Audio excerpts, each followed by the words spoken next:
Yeah, it's the part of episode 3 where I think really was kind of the turning point where Anakin really got to a point where he was interested in exploring the dark side and the dark ways is when Palpatine's talking to him about Darth Plagueis and the moment where he says, "Oh, he can save people from death." Because at that point, through the whole movie, Anakin is wrestling with this idea that Padme's going to die because he has this dream of her dying, and he had dreams similar about his mother before she died. So he's having these premonitions about Padme dying, and all Yoda's telling him to do is let go.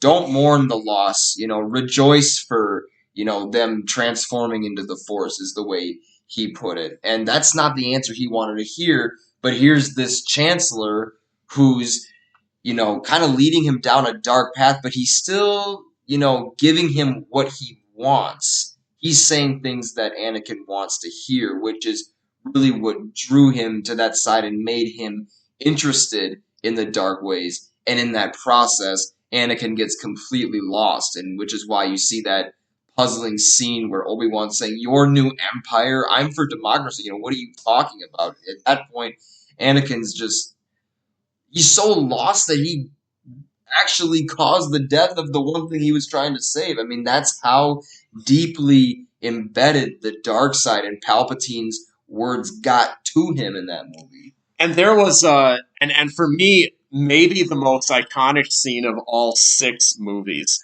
because it's so compelling to me, is and Lucas, honestly, he did this so perfectly.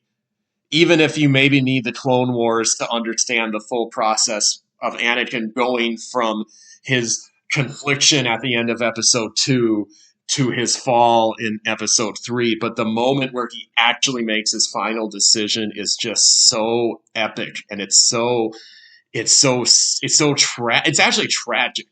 It's presented that way. It's not presented as that you should hate Anakin. It's that you should almost weep for him, because because once he has to make such a visceral, it isn't just that he makes a decision for the dark side, it's that he actually has to both symbolically and literally kill the light side. Like he has to either he's put in this position where he has to take his lightsaber and either kill the Sith or kill the Jedi.